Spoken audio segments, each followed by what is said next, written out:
और एग्जैक्टली उसी दिन जिस दिन ऋतु गायब हुई। तुमने तो कहा था कि घर से तुम बाहर ही नहीं निकलती। कहाँ गई थी? गई थी ना बाहर, मैं मंदिर। कौन से मंदिर? इच्छा पूर्ति मंदिर, वो पीछे है ना, पास में ही तो है, वहीं गई थी। ये फोटो निकालो।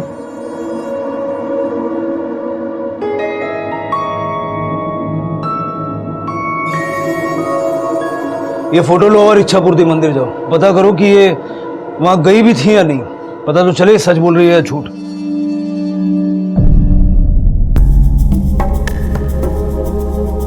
साहब, मेरी लाली के बारे में कुछ पता चला साहब? फिलहाल तो नहीं पता चला है। क्या ये?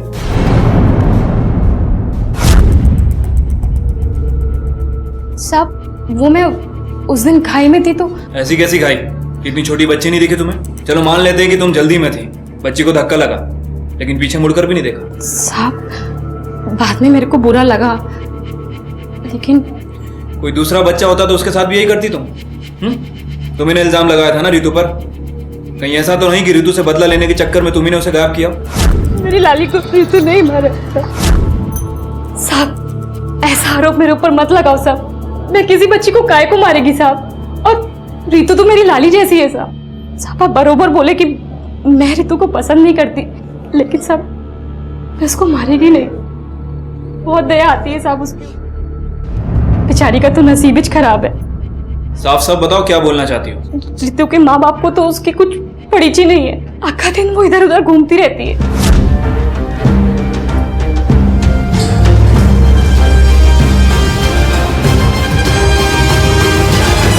पहले तो लाली के मर्डर के लिए ऋतु पर इल्जाम लगा रही थी, और अब तुम्हें ऋतु के लिए बुरा लग रहा है।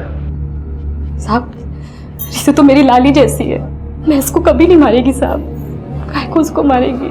नहीं साहब। ठीक है, मंदिर में या मंदिर के आसपास किसी ने तुम्हें आते जाते देखा नहीं। सच बताओ कहाँ गई थी? अगर यहाँ नहीं बताओगी तो लॉकअप में ले जाके पूछेंगे, और लॉकअप में हम किसी की उम्र का लिहाज नहीं करते। शनिवार बाबा के मंदिर गई थी मैं। ओ हाँ, शायद। कौन? वो तांत्रिक है। तांत्रिक? हाँ, वो बेटा, मैं उनके पास 3-4 बार पहले भी गई हूँ। वो कुछ तंत्र मंत्र कर रहे हैं, सिर्फ इसलिए कि तुझ में अंदर से माँ बनने की इच्छा पैदा हो।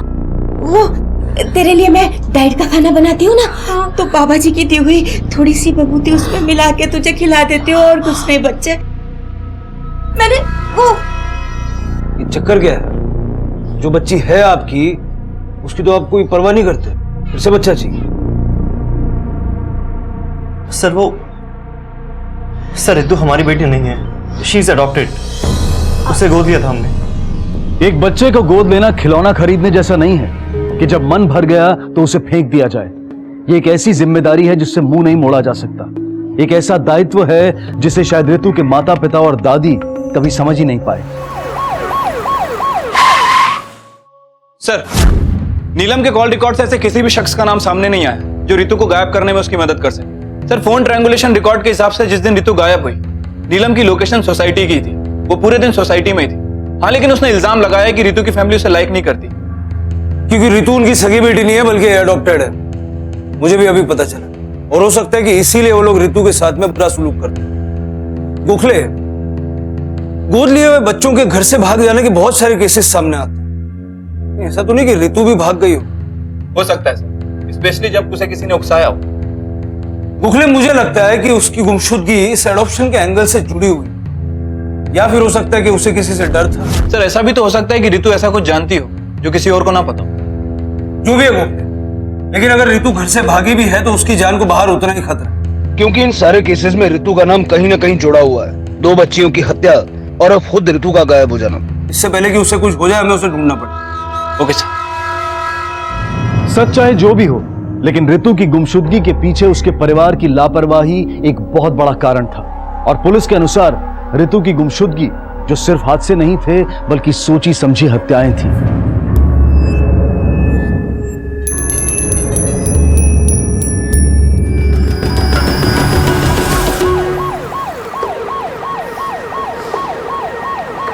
आई होप वो ठीक हो।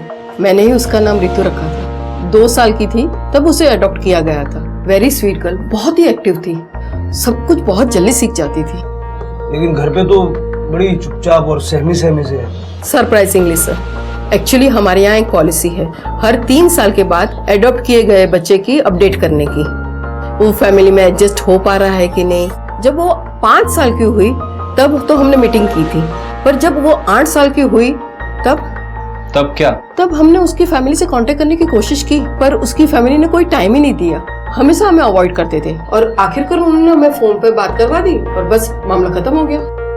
बच्ची के असली माँ बाप के बारे में जानकारी देंगी?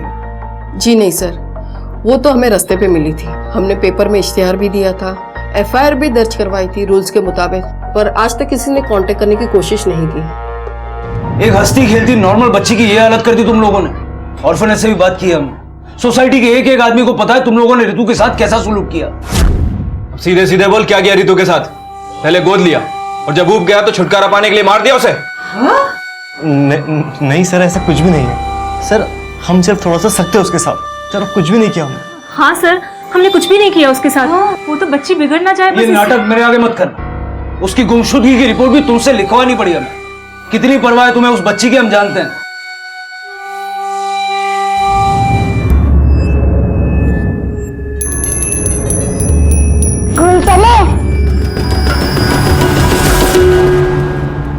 सर, हमने जो रितु का फोटो सर्कुलेट करवाया था काम कर गया है। दहसर के किसी एरिया में उसे स्पॉट किया गया। दहीसर? पता करो दहीसर में एग्जैक्टली कहां देखी गई थी। आसपास का एरिया स्कैन करो, लोगों से पूछताछ करो। Okay sir.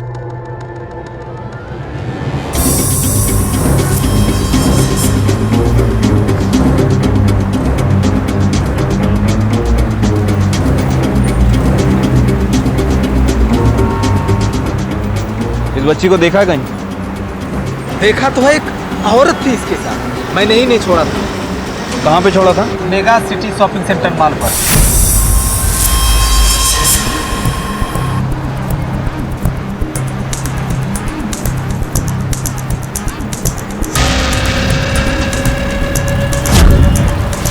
अच्छा, जो औरत थी उसकी शक्ल याद है? शक्ल तो याद नहीं है, लेकिन उसने बहुत अच्छे कपड़े पहने थे। स्केच तो बनवा सकते हो ना?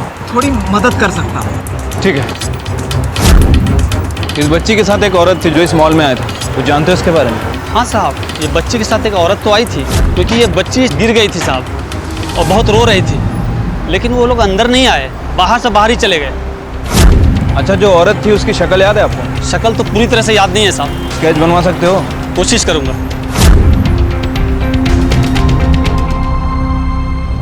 सर, तीनों से ही पूछताछ की है, तीनों ने जो डिटेल्स दी है उसके हिसाब से हमने स्केच मंगवाया। किसी और को पहचाना उन तीनों ने? नहीं सर।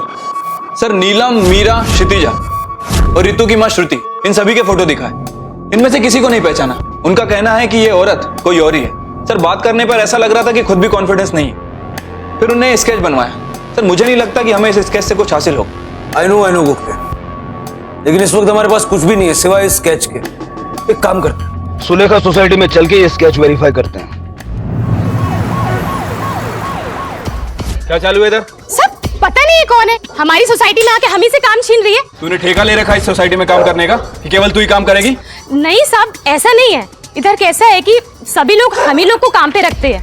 हम लोग इधर कितने सालों से काम कर रहे हैं, और अमन सर को अगर काम वाली चाहिए तो मेरे को बताते ना, कि पता नहीं कौन है। अमन? लेकिन अमन के उधर तो मीरा काम करती है ना? वही तो साहब, पता नहीं किधर है वो, 2-3 दिन से काम पे भी नहीं आई है। हम लोग को बोल के जाती तो ये घुसती नहीं ना।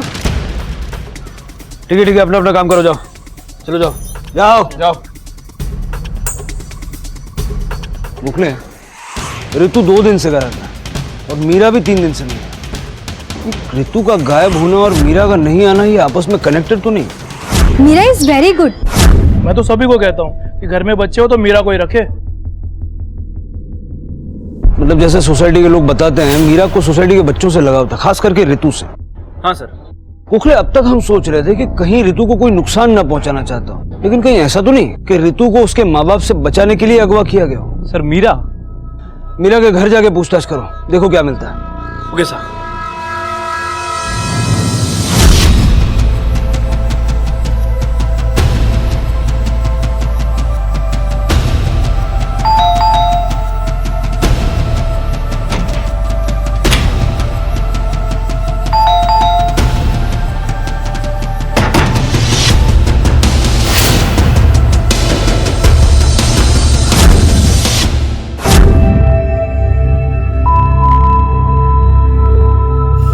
तीसरी बच्ची रितु लापता थी और उसकी तलाश ने पुलिस को पहुंचाया मीरा की मौत तक। और विडंबना यह थी कि हर एक नई वारदात ही पुलिस के लिए नई बढ़त साबित हो रही थी। लेकिन अपराधी तक पहुंचने के लिए कभी ना कभी पुलिस का उससे एक कदम आगे पहुंचना बहुत जरूरी था। वक्त बहुत कम था और एक मासूम जान खतरे में थी, रितु की।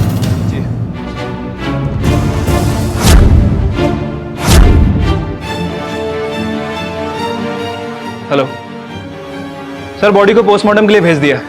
हाँ सर, तलाशी जारी है। एक मिनट सर, मैं आपको बाद में कॉल करता हूँ।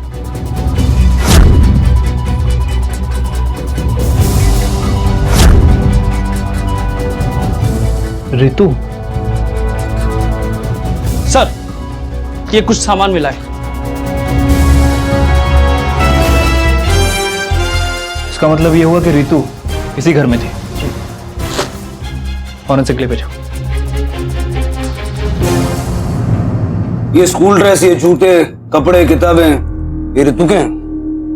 हाँ सर, लग तो रितु के ही रहे हैं। लग तो रहे हैं मतलब?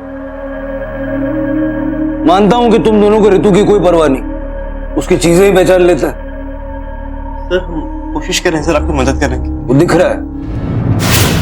सर, मीरा के बारे में पूछताछ कर एक ही बात सामने आई है कि वो रितु के काफी क्लोज थी और सोसाइटी वाले भी ये बात मानते हैं। सर, इस केस में रितु का गायब हो जाना, सर आई थिंक आपका अंदाजा सही था। मीरा ने ही रितु को गायब किया होगा उसके माँ बाप से बचाने के लिए।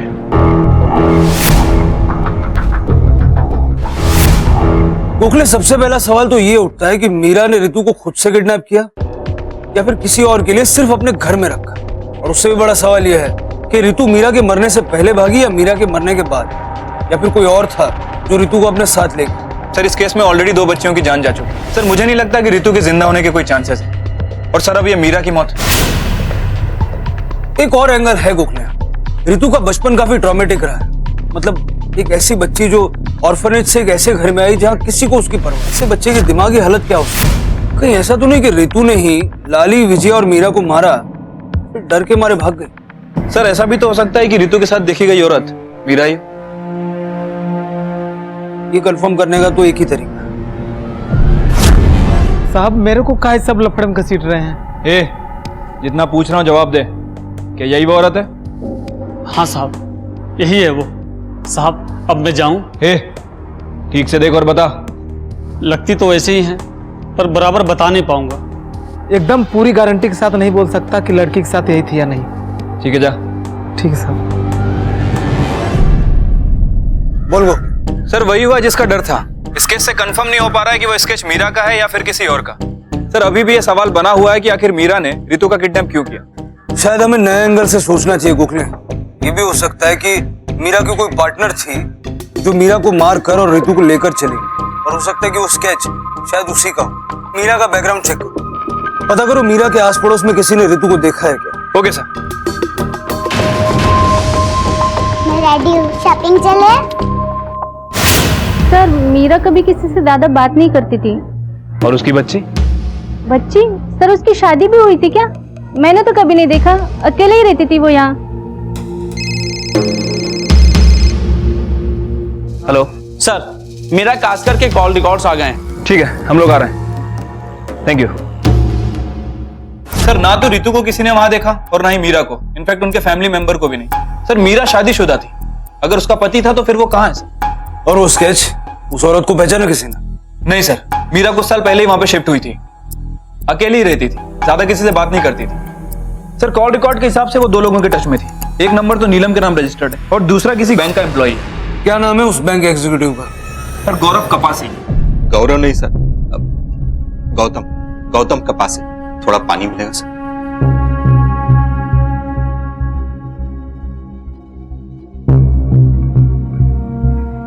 अब ठीक से बताओ, क्या बोल रहे थे तुम? लोन मांग रही थी सर। समझो ना गौतम साहब। अरे नहीं हो सकता, बैंक में काम करता हूँ, इसका मतलब ये नहीं कि सबको उठाते लोन देता रहूं। अरे लेकिन पहले तो आप कुछ। पहले का टाइम अलग था, अभी का टाइम अलग है। नहीं हो सकता मतलब नहीं हो सकता। अरे अगर पैसे नहीं मिले ना तो मर जाऊंगी मैं। बहुत बड़ी बीमारी है। मतलब तुम उसे पहले से जानते थे? कैसे? हाँ मतलब उसका डांस देखने जाता था पहले। डांस? बार में डांसर थी वो, वहीं मिली। Meera bar dancer? सर मैं जाऊं, मेरे को और कुछ नहीं मालूम। उसके पति के बारे में क्या जाना? देखा नहीं कभी, लेकिन बाद में पता चला कि उसके लिए ही उसने डांस छोड़ दिया।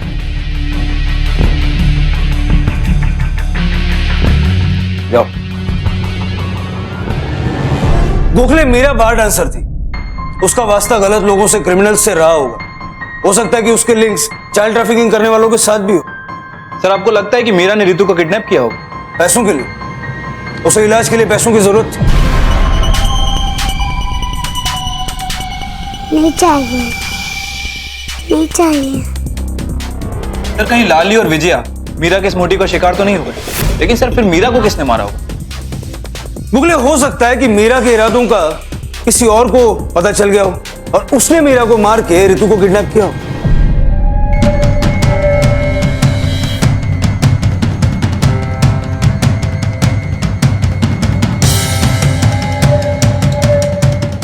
मुगले अगर रितु जिंदा है तो उस तक पहुंचने की हमारे पास एक ही घड़ी, और वो है मीरा। पुलिस के सामने अब भी कई सवाल थे।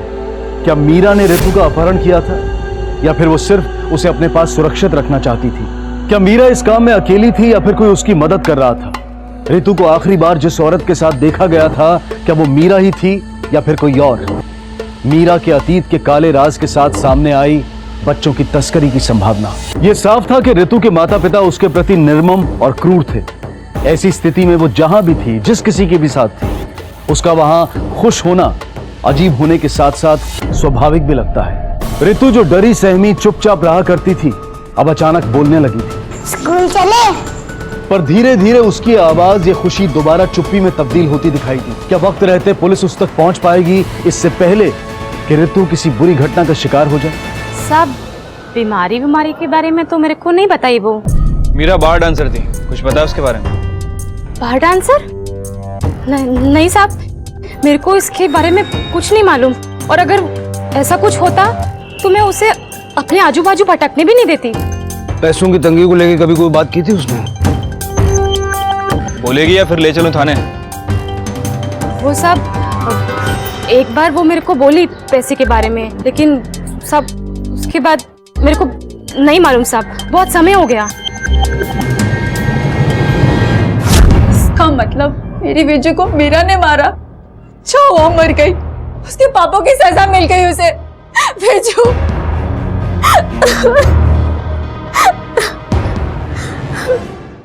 सर मुझे मालूम था कि वो बहुत परेशानी में, लेकिन उसके लिए ये सब करेगा सर? थोड़ा बहुत मदद हम लोग कर सकते हैं सर, लेकिन एडवांस इतना सर? एक दिन आकर मुझसे 25,000 रुपया मांगने लगा। सर मुझे कैसे पता हुआ कि वो पहले क्या काम करती थी? हाँ उसने मेरे से पैसे जरूर मांगे थे, मेरी खुद ही तंगी चल रही थी तो मैंने उसे मना कर दिया। लेकिन जब मैंने उससे बाद में पूछा तो उसने बोला कि उसका अरेंजमेंट हो गया था। अगर मेरे पास पैसे होते तो मैं जरूर दे देता। अरेंजमेंट हो गया मतलब? कब की बात कर रहा है?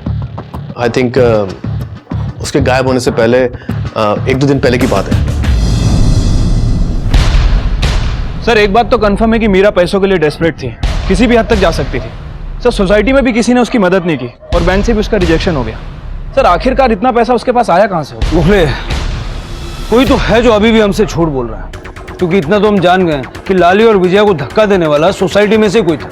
मेरी लाली को फिर से नहीं मारा, क्योंकि सीसीटीवी फुटेज में भी बाहर का कोई आदमी आते या जाते दिखा नहीं। सब अपनी बिल्डिंग के लोग हैं, कोई भी बाहरी आदमी नहीं है। इस सोसाइटी में से कोई ऐसा हो सकता है जिसने रितु को गायब करवाने के लिए मीरा को पैसे दिए। रितु को गायब करने का फायदा किसे हो सकता है? सर रितु के माँ बाप, क्योंकि वो दोनों से छुटकारा पाना चाहते थे। और सर नीलम, सर कहीं ऐसा तो नहीं कि मीरा से काम निकलवा के रितु के माँ बाप ने उसे मार दिया ताकि सोसाइटी में किसी को शक ही ना हो? साहब मेरे खुद के पास भी तो इतने पैसे होने चाहिए ना, अपन गरीब आदमी है साहब, इतना पैसे किधर से लाएंगे? मैं चाह के भी उसकी मदद नहीं कर सकती थी साहब। ठीक है जाओ।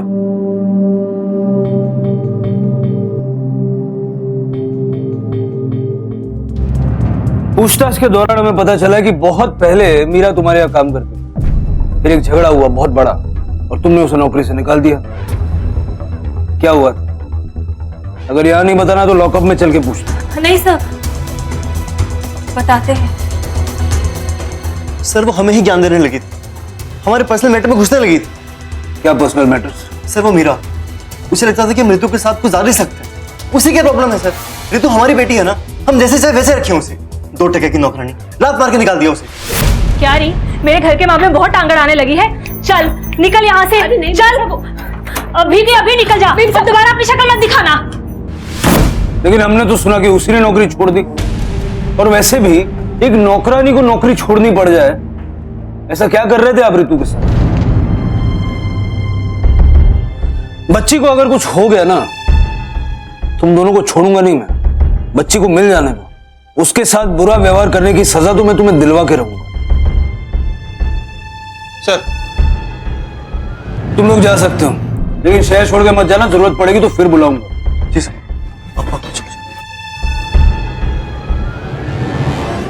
सर, ऋतु के माँ बाप और नीलम सभी के बैंक स्टेटमेंट चेक किए। 25,000 रुपए का ना तो कोई ट्रांजेक्शन हुआ है और ना ही कोई चेक काटा गया है मीरा के नाम। क्या करें सर? गोखले ऐसा करो,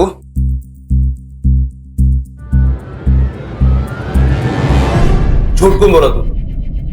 नहीं साहब, मैं झूठ काहे को बोलेगी? जहां जहां तू काम करती है सभी जगह पूछताछ की हमने। हाँ सर, मैं जब काम पर से वापस आ रहा था तब मैंने देखा था नीलम मीरा को पैसे दे रही थी।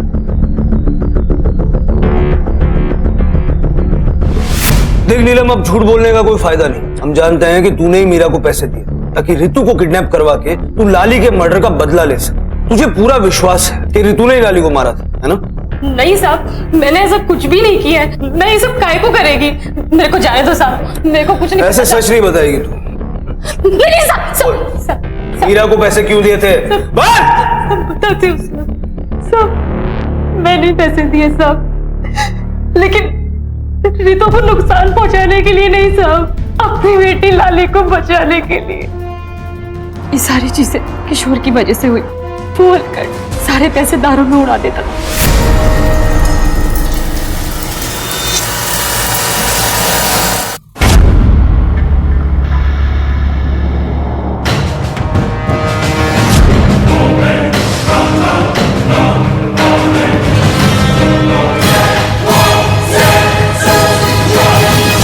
अपनी बेटी को बेचने वाला था। मैं नहीं चाहती थी कि मेरी लाली के साथ कुछ भी ऐसा हो, और सब लाली को बचाने के लिए मेरे पास सिर्फ एक ही रास्ता था। मीरा, मुझे सिर्फ तेरे पे ही भरोसा है मीरा, तो मेरी एक मदद कर दे। तो लाली को कहीं दूर छोड़ा, बहुत दूर। लेकिन नीलू देख, तेरे को जो मांगता है ना वो मैं तेरे को देगी। तो मेरा इतना सा काम कर दे, नहीं तो उसका बाप उसे वैश्य बना देगा। मेरा छोड़, मैं जानती थी कि मीरा को पैसे की जरूरत है, मीरा को पैसे दिए। मैंने ये सोचा कि मेरी बेटी बच जाएगी, उसे कुछ नहीं होगा, सब ठीक हो जाएगा। उसका हाथ पकड़ने जा रही थी मैं। अरे तू यहाँ क्या कर रही है? चल नीचे उतर। डर गई थी वो। मुझे माफ कर दे नीलम। क्या बोलती मैं मीरा को? और तुम्हें उसकी बात पे विश्वास है कि एक एक्सीडेंट था? अब विश्वास करूं या ना करूं, उसका कोई फायदा नहीं। अगर लाली को बचाना था तो पुलिस के पास आती। क्या मिला ये सब करके? खो दिया ना अपनी बेटी को।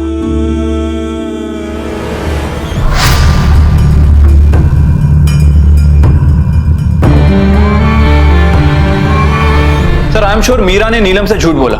सर, 3 वारदात है, एक बच्ची मिसिंग है और तीनों ही विक्टिम्स एक ही सोसाइटी से। लेकिन मीरा को तो ऑलरेडी पैसे मिल चुके थे, फिर लाली को मारने का फायदा क्या? और लाली का केस तो क्लियर है, लाली की मां ने खुद मीरा को पैसे दिए। लेकिन ये ऋतु और विजया, इनका क्या? सर, मीरा कास्कर की पोस्टमार्टम रिपोर्ट। ठीक है, तुम जाओ। जी सर, बायोनेट संगीन तो बंदूक के आगे लगी होती। वो तो या किसी मिलिट्री वाले के पास हो सकती है या किसी पुलिस वाले के पास। सर, रिपोर्ट के हिसाब से ना तो उसे कोई बीमारी थी और ना ही बॉडी में कोई दवाई का अंश मिला है, ना ही कोई फिंगरप्रिंट है और ना ही कोई सेक्सुअल असॉल्ट। गोखले, इसका मतलब साफ है, अगर पोस्टमार्टम रिपोर्ट के हिसाब से उसे कोई बीमारी नहीं थी तो जो इलाज के लिए पैसे उसे चाहिए थे वो अपने इलाज के लिए नहीं, किसी और के इलाज के लिए। लोन मांग रही थी सर। मदद कर दो ना मेरी। अरे अगर पैसे नहीं मिले ना तो मर जाऊंगी मैं। बहुत बड़ी बीमारी है। थोड़ा बहुत मदद हम लोग कर सकते हैं सर, लेकिन एडवांस इतना सर, एक दिन आकर मुझसे 25,000 रुपया मांगने लगा। जरा पता करो उसका किसी मिलिट्री वाले या पुलिस वाले से कोई कनेक्शन था, उसके डांस बार जाके भी पता करना पड़ेगा। Okay sir.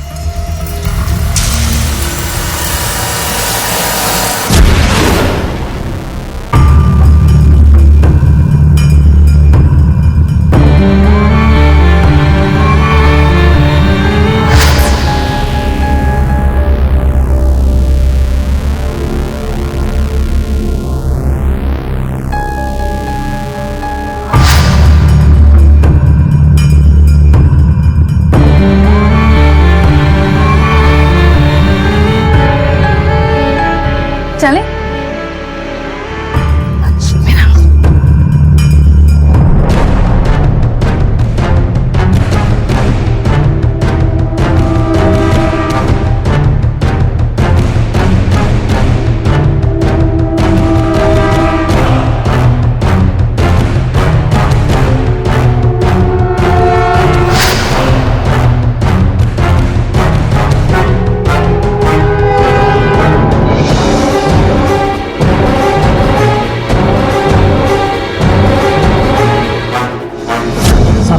ठंडा या गर्म?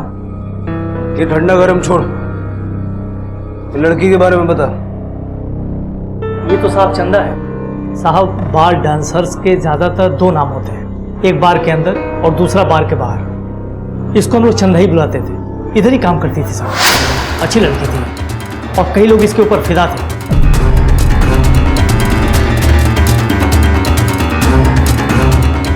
प्यार व्यार के चक्कर में पड़ के सब कुछ इसने बर्बाद कर दिया। इसके पति के बारे में जानता है? इसके फिल्म में वही तो कॉमेडी है साहब। पति के चक्कर में तो उसने इधर काम करना छोड़ दिया और उसका पति एक नंबर का बेवड़ा है। हर दूसरे दिन इधर आ जाता है और बवाल करता है। नाम क्या उसके पति का? नाम तो नहीं मालूम साहब, जैसे ही आएगा मैं आपको इन्फॉर्म कर दूंगा। रहती किधर थी मालूम है? मीरा को जानती हैं? हाँ साहब, मेरा इधर ही बड़ी हुई है। ये घर उसकी माँ के नाम पे था। उसकी माँ के जाने के बाद मेरा इधर ही रहती थी। और उसका पति? हलकट मानुस, रोज झगड़ा करता था उसके साथ। उसको घर बेचना था और मीरा को रखना था। एक बार तो जबरदस्त तमाशा हुआ, मीरा ने उसको सबके सामने घर से बाहर निकाल दिया। वे हलकट साले निकल यहाँ से, दोबारा नजर मत आ जाना यहाँ पे। अब बहुत चर्बी चढ़ी तेरे को। हाँ निकल यहाँ से, निकल। अरे चल चल, बहुत देखे तेरे। अरे जा जा, तू जा यहाँ से, हट। देख लूंगा तेरे को। तब तक मीरा भी कहीं चली गई और ये घर बंद पड़ा है साहब। मीरा के पति का नाम क्या था? उसकी शक्ल याद है आपको? साहब सुनील साहब, सुनील नाम था। अच्छा, ये इस औरत को जानती हैं? हो सकता है मीरा इसे जानती हो, उससे कभी मिलने आई हो।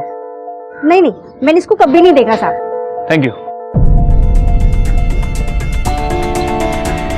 हेलो सर, यहाँ तो प्रॉपर्टी का एंगल भी निकल आया। सर, मीरा ने अपने पति को प्रॉपर्टी के चक्कर में घर से बाहर कर दिया था। सर, सुनील नाम है उसका। सर, कहीं ऐसा तो नहीं कि सुनील ने ही मीरा का मर्डर कर दिया? लेकिन सर, इस केस में रितु कहाँ होगी? Okay sir.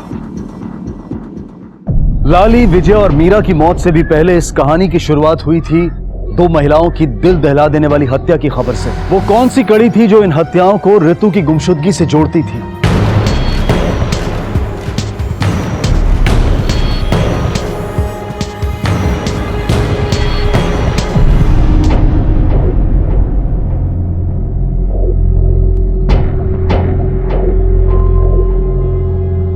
कदम सर, ये अपना मलाड जुरिडिक्शन में एक मर्डर केस इन्वेस्टिगेट हो रहा है। विक्टिम का नाम मीरा कास्कर है। केस डिटेल्स निकालो, पता करो कि केस कौन हैंडल कर रहा है। Okay sir.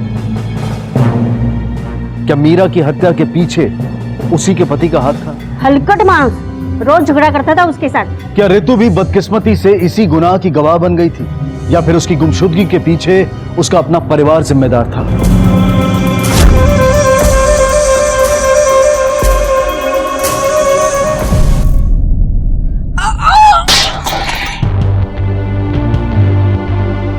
सुना है काला जादू भी करती हैं।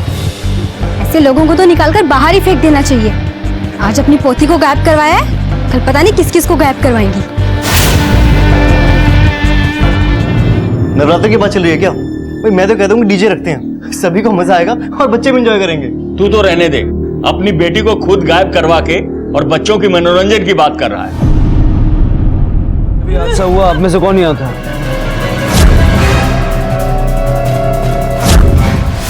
हाँ मैं। तू कौन है रे? चल चल बताता हूँ मेरे को। रितु का? कौन रितु साहब? वही रितु जो सुलेखा सोसाइटी में रहती है, 8 साल की बच्ची, इसका किडनैप किया है तूने। बोल कहाँ है? मैंने किडनैप? तब मैं तो जानता भी नहीं उसको। लाली और विजय को किडनैप करने में कामयाब नहीं, लेकिन रितु को तूने उठा लिया। कहाँ है रितु? सोसाइटी पे रहकर पुलिस इन्वेस्टिगेशन पे नजर रख रहा है, होशियार समझता अपने आप को। बोल। यहाँ तक कि मीरा के मरने के बाद उसकी लाश लेने तक नहीं। क्या रे, इतनी नफरत करता है अपनी बीवी से कि उसकी लाश लेने भी नहीं आया? मारो मेरे को। बर्बाद कर दिया साहब मैंने उसका लाइफ, बर्बाद कर दिया। बाहर में काम करती थी लेकिन मेरे पे फिदा थी। मैं शादी बनाया उसके साथ, सोचा बहुत पैसा है उसके पास तो उसके पैसे से ऐश करूंगा, लेकिन शादी के बाद वो बोली तो कोई डांस बांस नहीं करने का है, किसी का घर का झाड़ू पोछा कर लूंगी, लेकिन पराये मर्द के साथ उसके सामने डांस नहीं करूंगी साहब। ये तो मेरा इंटरेस्ट ही उसमें से खत्म हो गया। देखो मैं अच्छी तरह पता है कि चौल का घर मीरा के नाम था और तू उस घर को बेचना चाहता था। जब मीरा नहीं मानी तो तूने उसे मार दिया। बोल मारा या नहीं? नहीं साहब, तब मैंने उसको नहीं मारा। मानता हूँ कि मैं जुआरी हूँ, लड़कीबाजी करता हूँ, लेकिन खूनबीन नहीं साहब। सब मैं और मीरा तो एक साथ रहते भी नहीं थे, एक ही बिल्डिंग में काम करते थे, लेकिन एक दूसरे से बोलना भी नहीं होता था। वो अपने काम में और मैं अपने काम में। और रही बात बच्चों को मारने की, तब बच्चों को काहे को मैं मारूंगा? और मीरा, तुझे क्या लगता है मीरा लाली और विजय को मार सकती है या रितु को किडनैप कर सकती है? नहीं साहब, मीरा को तो बच्चों से बहुत ही लगाव था। वो काहे को? हाँ साहब, उसका एक भाई है। अरे वो पागल साहब, उसके इलाज के लिए मीरा कुछ भी कर सकती थी। भाई कौन? भाई तो मालूम होगा साहब आपको, उससे आप मिले भी होंगे। कहाँ? वही सोसाइटी में। अब वही तो काम करता है वो। साहब किसी ने कुछ पूछा इसलिए तो मैं क्या बोलता। तो वैसे भी मीरा ने मेरे को मना किया था ज्यादा बात करने का करके। वो सब लोग मेरे को पागल पागल बोलते हैं। मीरा बहुत प्यार करती थी मेरे को। इतना ही प्यार था, बहन की बॉडी लेने क्यों नहीं? मेरे को किसी ने कुछ बोला ही नहीं। वैसे भी हम लोग का झगड़ा हो रखा था। नहीं ऐसा तो नहीं कि गुस्से और पागलपन में आकर तूने मीरा को मार दिया? मैं क्यों मारूंगा उसको? उसके सिवा मेरा था ही कौन? कोई नहीं था। क्या लगता है सर, ये नरेश सच बोल रहा है? लग तो ये रहा है, लेकिन दोनों पे नजर रखो।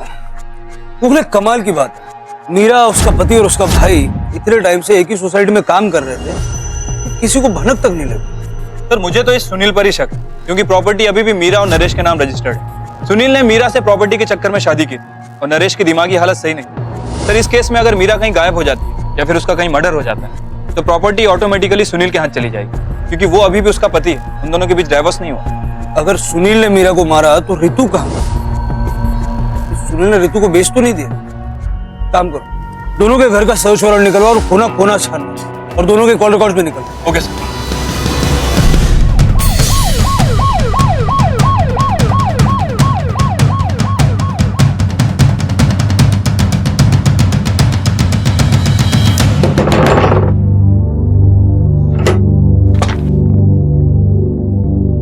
घर की तलाशी ले तेरा। मेरे घर की तलाशी? T shirt.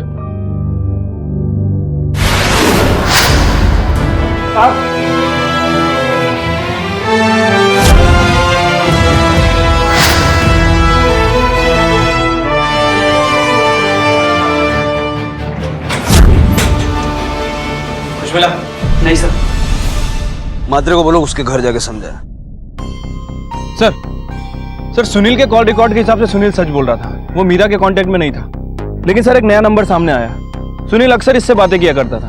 किसी सोना के नाम रजिस्टर्ड है। कौन है ये सोना? सर इसके बारे में तो कुछ ज्यादा पता नहीं है, मैं इसकी डिटेल्स निकलवा रहा हूँ। उखले कहीं ये सोना वो स्केच वाली औरत तो नहीं है? अब तक हम सोच रहे थे कि वो स्केच वाली औरत मीरा की पार्टनर है। ये भी तो हो सकता है कि शायद सुनील इससे मिला हुआ हो। उखले इस सोना को ढूंढना होगा, क्योंकि अगर सोना स्केच वाली औरत है और सुनील इससे मिला हुआ है तो इट इज क्वाइट पॉसिबल कि सुनील ने अब तक उसे अलर्ट कर दिया होगा। स्विफ्ट एक्शन लो गोखले। Okay sir. सर आपने जो बोला था दहिसर ईस्ट वाली मीरा कास्कर के बारे में, ये है उसकी पोस्टमार्टम रिपोर्ट।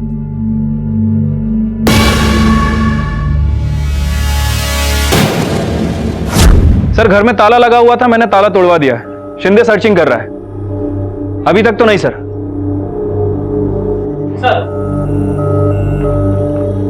सर अंदर कुछ नहीं मिला। सर मैं आपको बाद में कॉल करता हूं। एक मिनट सुनना, आप दोनों यहीं रहते हैं? हाँ साहब। अच्छा, इस औरत को जानती हैं? हाँ साहब, यही सोना है। तुम्हें पक्का यकीन है यही सोना है? अरे साहब यहीं पे रहती है। पहचानूंगी नहीं क्या? सिर्फ सिंदूर लगाती थी। सिंदूर? शादीशुदा थी क्या? नहीं साहब, मतलब मालूम नहीं, उसके पति को कभी देखा नहीं। उसके पास तो अलग अलग आदमी आते थे साहब, बार में नाचती थी वो। अच्छा, ये सोना कौन से बार में काम करती थी? रूबी रोज डांस बार। ठीक है साहब, काम तो यही करती है, लेकिन 3-4 दिन से दिखी नहीं और फोन भी नहीं लग रहा है। इसके घर में भी ताला लगा और यहाँ भी किसी को कुछ नहीं पता। खैर, इस आदमी के बारे में कुछ पता है? ये सोना के पीछे बहुत चक्कर काटता है, लेकिन जब से वो गायब है ये दिखा ही नहीं। सोना और इसका कोई चक्कर वक्कर था? कस्टमर और डांसर के बीच में क्या चलता है हमको क्या मालूम। ठीक है शिंदे, लेकर आओ इस सुनील को, हम लॉकअप में सच उगलवाते हैं। Yes sir. तो आपके कहने का मतलब है कि ये सारे मर्डर एक दूसरे से कनेक्टेड हैं? जी, 2015 के हैं दोनों मर्डर केसेस, झरना पटेल और प्रीति सिंह। ठीक उसी तरह जिस तरह मीरा कास्कर को मारा गया है। मैंने तीनों के पोस्टमार्टम रिपोर्ट्स को कंपेयर किया है। हमारी इन्वेस्टिगेशन के हिसाब से तो ये किसी सीरियल किलर का काम लगता है। कांस्टेबल पाटिल का फोन आया था, सुनील घर से गायब है। पड़ोसी ने उसको हड़बड़ी में भागते हुए देखा। इस केस की शुरुआत एक मध्यम वर्गीय रिहायशी इलाके से शुरू होकर अब मुंबई की अंधेरी गलियों में छिपे डांस बार की दुनिया तक आ पहुंची थी। ये साफ था कि रितु के साथ देखी गई महिला कोई और नहीं बल्कि सोना ही थी। मैं रेडी हूँ, शॉपिंग चले? चल आज। सुनील की फोटो सर्कुलेट करवाओ और एक कांस्टेबल सुनील के और सोना के घर के बाहर भी तैनात करवाओ। हो सकता है कि सुनील अपने या सोना के घर जाने की कोशिश करे। Okay sir. हेलो, क्या? ठीक है सर, एक और बॉडी मिली है।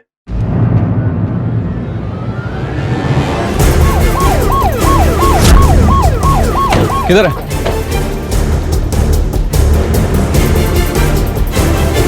सर ये तो सोना लग रही है। शिंदे, बॉडी को पोस्टमार्टम के लिए भेजो और रिपोर्ट हाई प्रायोरिटी पे मंगाओ। एक सेकंड इंपॉर्टेंट है। Yes sir.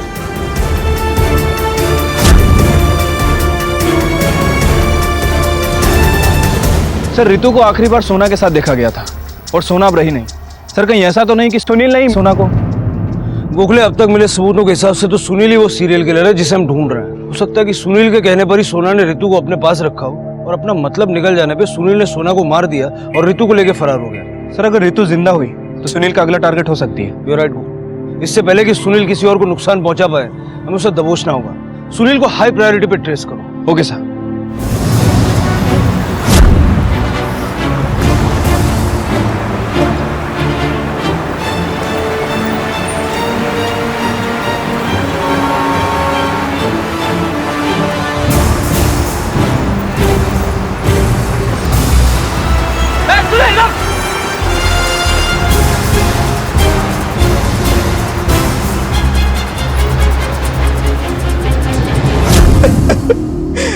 साहब मैं डर गया था, सच्ची डर गया था साहब, लेकिन आई शपथ मैंने कुछ नहीं किया साहब। मैंने मीरा को धोखा दिया, उससे छुपा के लफड़े किए, लेकिन नरेश को क्या? सब नरेश को उल्टी सीधी दवाई मैंने ही दी। वो पागल हो गया और सर उसका दिमाग सटक गया।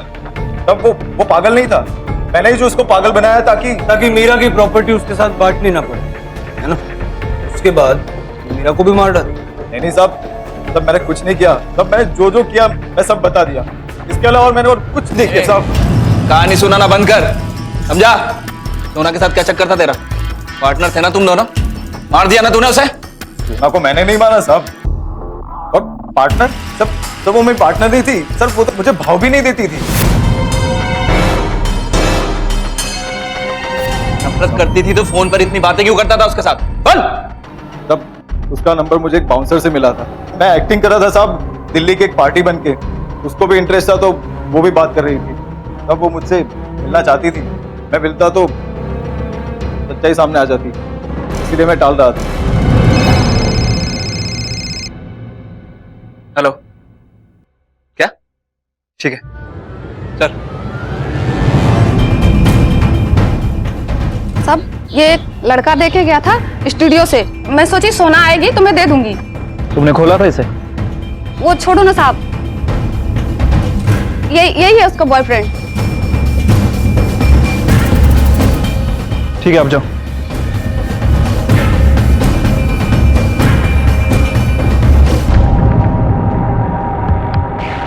हेलो सर, हम लोग गलत सोच रहे थे। सोना का चक्कर सुनील के साथ नहीं बल्कि किसी और के साथ चल रहा था। Okay sir. सर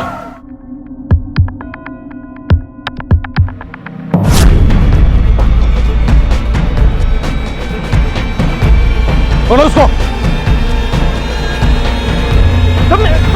पकड़ो।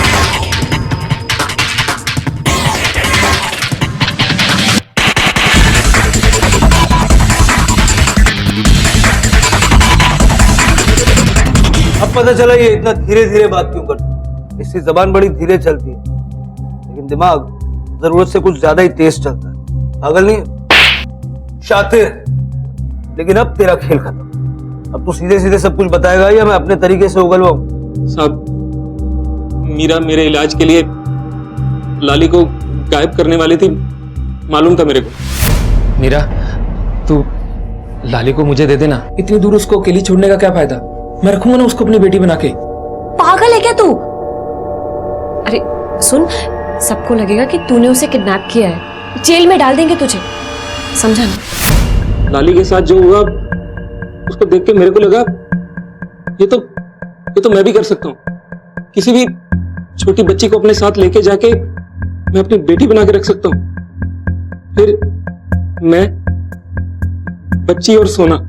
सोना को कैसे जानता है? साहब, बीवी तो वो मेरी, लेकिन वो घर पे रुकती ही नहीं थी, रोज चली जाती थी, पता नहीं क्यों। सोना रुक ना, काय को जाती तू रोज रोज? रुक क्या, मैं तेरी बीवी हूँ क्या? अरे बीवी तो है, ये मंगलसूत्र भी तो मेरे नाम का पहनती है तू। ये मंगलसूत्र ना मैं तेरे नाम का नहीं, इस दुनिया को दिखाने के लिए पहनती हूँ, ताकि कोई भी मुझे अपनी प्राइवेट प्रॉपर्टी ना समझे, और तू भी मत समझ। बड़ा इसलिए मेरे को लगा कि अगर बच्चा आ जाएगा तो सोना को अपनी जवाबदारी समझ आएगी और वो फिर घर से नहीं जाएगी। उस दिन विजया मेरे से टेरेस की चाबी लेने के लिए आई। वॉचमैन अंकल, टेरेस खोल दो ना, मेरी बॉल ऊपर चली गई है। उसको देखा तो मेरे को लगा कि यही मेरी बेटी है। इसको अपने साथ लेके जाऊंगा और अपनी बेटी बना के रखूंगा, और मैं, वो और सोना एक साथ मस्त फैमिली की तरह रहेंगे। लेकिन वो नहीं मानी। बेटा, तू मेरी बेटी बनेगी ना? हाँ? और मैं तेरा पप्पा, सोना तेरी मम्मी। बेटा मस्त फैमिली के जैसे रहेंगे, बहुत मजा करेंगे। मैं पापा को आपके बारे में सब कुछ बता दूं। नहीं बेटा, लाली के जैसे विजय को भी रितु बेचारी, उसके माँ बाप को उसकी पड़ीच नहीं थी। मुझे लगा इसको मैं बहुत प्यार दूंगा, बहुत। आजा बेटा, चल बेटा।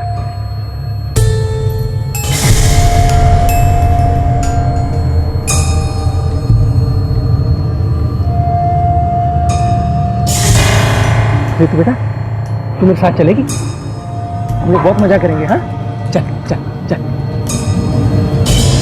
लेकिन मीरा को प्रॉब्लम थी मेरी खुशी से। फंस जाएगा तू दादा, मत कर ये पागलपन। ये सब तेरी बीमारी की वजह से हो रहा है। तू समझ क्यों नहीं रहा? ना ही रितु तेरी बेटी है और ना ही सोना तेरी पत्नी। ये सब तेरी बीमार दिमाग की उपज है। रितु तू मेरे साथ चल। रितु तू अंदर चल बेटा। मेरी फैमिली तोड़ रही थी, मैंने मार दिया उसको, मार दिया। मैंने सोना को बताया कि रितु खो गई थी, मुझे मिली। मैंने सोना को मनाया कि कुछ दिन इसको अपने sath रखेंगे। हम लोगों ने बहुत मस्ती की, बहुत मस्ती की, एकदम फैमिली के जैसे रहे। अरे लेकिन कब तक? खेल खेल में ठीक है चलता है, वो तेरी बेटी नहीं है। उसको उसके घर वाले ढूंढ रहे होंगे। सुन, उसको पुलिस के पास लेके चलते। कब तक तू उसको अपने पास रखेगा? कैसी माँ है तू? हाँ, अपनी बच्ची को अपने से दूर करेगी तू? चुप, बिल्कुल चुप। सटक गई है क्या तेरी? पागल है तू? और कितनी बार बोला है तुझे, मैं तेरी बीवी नहीं समझा? और वो बच्ची, वो तेरी बेटी नहीं है। पागलपन की हद होती जा रही है तेरे। ले क्या उस बच्ची को?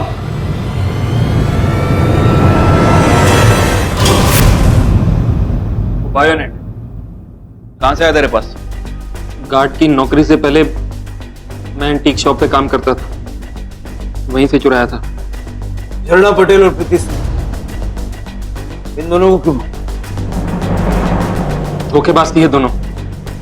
बीवी मेरी थी और घूमती किसी और के साथ थी। जब भी मैं बात करने के लिए जाता तो धमका देती थी मेरे को। विजया, मीरा, सोना और ये दो सबको मार दिया। अरे तेरा वहम है ये, इनमें से कोई तेरी बीवी नहीं थी।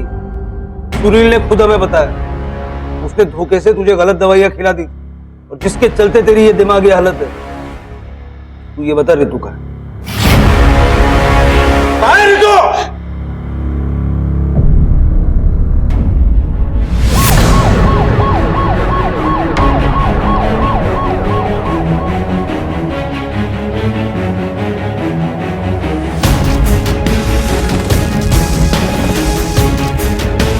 रितु, खोलो।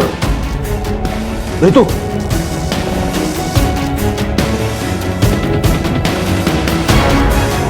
एक मासूम बच्चा जिसे वो कभी सच्चा स्नेह मिला ही नहीं, जिसका हर बच्चा हकदार होता है।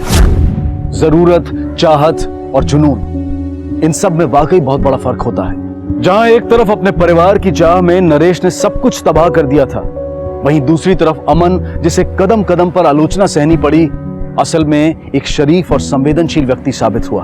अमन और उसकी पत्नी, जो अपना बच्चा खोने के बाद एक दूसरे से अलग हो गए थे, आज दोनों एक साथ खड़े थे रितु को कानूनी तौर पर गोद लेने के लिए। शायद यही विधि का विधान था। रितु को वो निष्पक्ष स्नेह मिला जिसकी वो हकदार थी। देखते हैं हमारे आज के एपिसोड की दूसरी कहानी।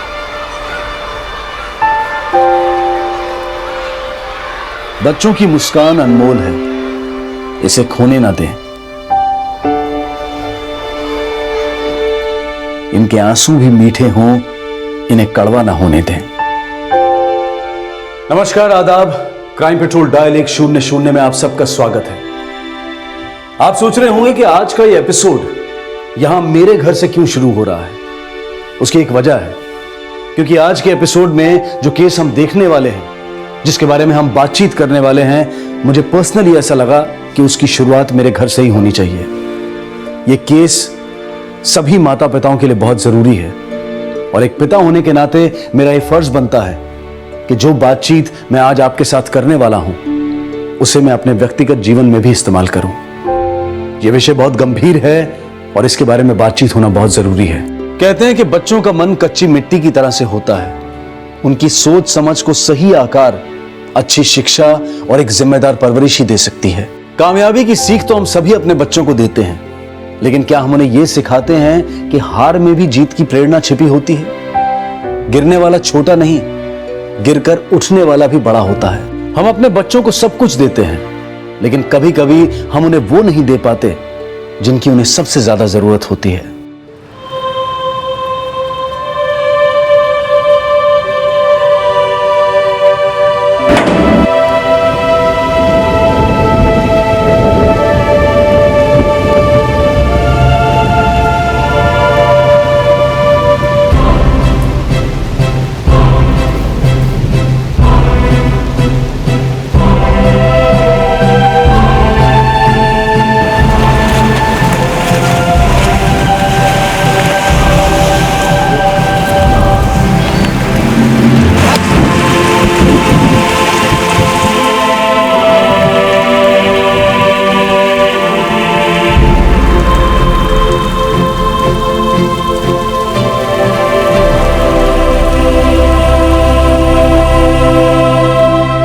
एक अखबार की खबर के अनुसार भारत में हर एक घंटे में एक आत्महत्या होती है और दिन की 24 आत्महत्याओं में से कम 12 से 14 आत्महत्याएं 18 वर्ष की कम उम्र के बच्चे करते हैं। और पिछले 2 साल के आंकड़े हमें यह बताते हैं कि इनमें से ज्यादातर आत्महत्याएं 8 से 12 साल के बच्चों द्वारा की गई हैं। आखिर ऐसी क्या वजह होगी जो 8 से 12 साल की किशोर अवस्था का मन जिंदगी को समझने से पहले मौत को गले लगा रहा है? जो हुआ वो दिल दहला देने वाला था, लेकिन जो हो रहा है उसे रोकने की जरूरत है।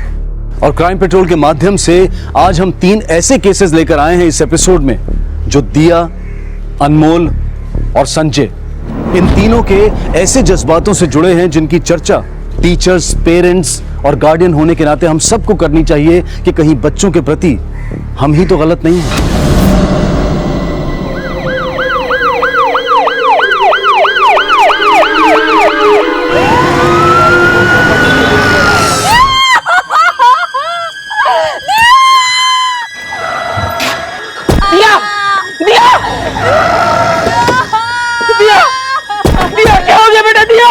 हटी साइड, हाथ में लगाइए, हाथ में।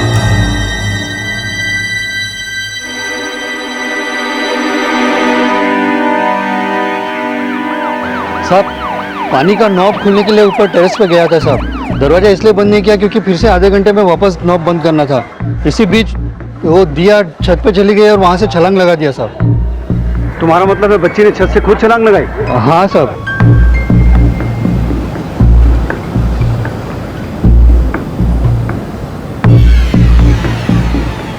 जी सर, दिया ने आत्महत्या की है। हमने सीसीटीवी फुटेज चेक किया सर, वो अकेली थी टेरेस पे और कोई भी नहीं था। मैं आपको दिखा देता हूँ सर।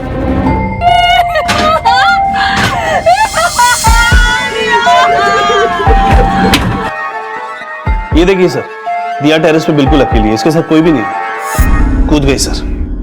जो सिक्योरिटी गार्ड सीसीटीवी फुटेज को मॉनिटर कर रहा था उसने दिया को देखा था, लेकिन इसके पहले कि उसे बचा सके उसने ऑलरेडी सुसाइड कर लिया था। सर, पूरी छत देख डाली मगर कुछ भी सस्पिशियस नहीं मिला।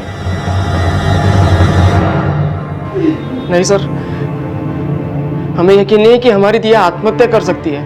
हमने सीसीटीवी फुटेज चेक की है, दिया ने सुसाइड किया है। 9 साल की बच्ची सुसाइड करने के बारे में सोच भी कैसे सकती है सर? दिया जो कर गुजरी आप लोग शायद उसका अंदाजा नहीं लगा पाए, लेकिन उसकी मानसिक स्थिति का अंदाजा तो होगा आपको। शायद कोई ऐसी बात हो जिसने उसे इतना परेशान कर दिया कि उसने नासमझी में ऐसा कदम उठा लिया।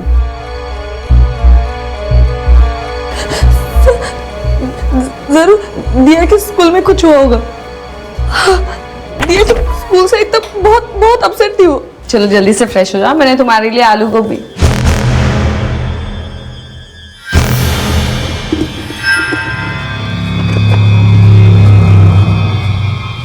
क्या हुआ दिया? तुमने अभी तक स्टार्ट भी नहीं किया? आज मम्मा अपने हाथों से खिलाएगी।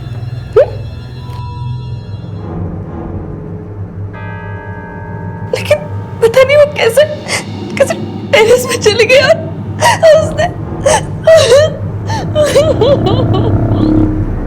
और इनमें से लगभग 30% केसेस स्कूल जाने वाले बच्चों से जुड़े थे। दिया जिस मनोदशा से गुजर रही होगी वो बता पाना शायद उसके लिए भी आसान नहीं होगा, क्योंकि बच्चे अपनी खुशी जाहिर करने में तो सहज होते हैं, लेकिन दुख उनके लिए एक जटिल पहेली होता है। जब भी बच्चों को ऐसी मनस्थिति में पाएं तो उन अनकही बातों के डॉट्स जोड़ने की जरूर कोशिश करें जिन्हें शायद वो शब्द नहीं दे पा रहे हैं। अब दिया की तकलीफ चाहे स्कूल से जुड़ी हो या कहीं और से, लेकिन जिंदगी खोने के बाद जिंदगी को बचाने की संभावना शून्य हो जाती है। लेकिन पटना के संजय की जिंदगी में फिलहाल ये संभावनाएं मौजूद थी, पर क्या उसे ऐसा माहौल मिल पाएगा या फिर उसे भी दिया की तरह वही रास्ता नजर आएगा?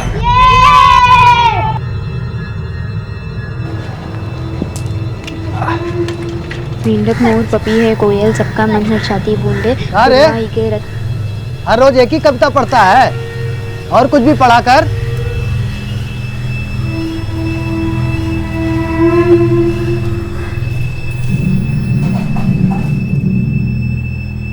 ये क्या है? पंगत जमाना है का? इतना आटा गूंथ रही हो? घर में 4 लोग हैं, एक आदमी पे 2 रोटी, 4 के हिसाब से 8 हुआ ना, तो 16 रोटी का आटा क्यों गूंथ रही हो? संजय का परिवार अभावग्रस्त था और आर्थिक तंगी अक्सर इंसान को तंगदिल भी बना देती है। और संजय ऐसे माहौल में पल रहा था जहां पर सपने भी नाउम्मीदी के साथ देखे जाते हैं। लेकिन कानपुर के अनमोल का केस एक उम्मीद पर टिका हुआ था। अनमोल लापता था। अनमोल के माता पिता इस उम्मीद में थे कि अनमोल एक ना एक दिन जरूर मिलेगा।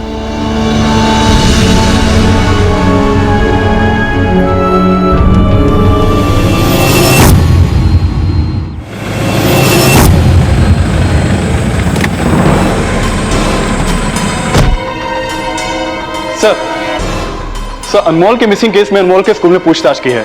पता चला है कि वो काफी जिद्दी बच्चा था और स्कूल के बच्चों से अक्सर झगड़ा करता रहता था। कहीं ऐसा तो नहीं कि स्कूल के सीनियर बच्चों ने अनमोल को गायब किया हो? नहीं सर, फिलहाल तो ऐसा कोई क्लू नहीं मिला है, लेकिन पूछताछ में ये सामने आया है कि जिससे उसका झगड़ा होता था उन्हें अनमोल खुद के सुसाइड की धमकी दिया करता था। सुसाइड की धमकी? जी सर। स्कूल में अगर कोई अनमोल के बेंच पे बैठ जाता तो वो उन्हें वहां से हटाने के लिए सुसाइड की धमकी दिया करता था। इसी तरह बस में अगर उसे खिड़की वाली सीट नहीं मिलती तो बच्चों को हटाने के लिए भी वो सुसाइड की धमकी दिया करता था। यही सब बातें सब पता चली हैं।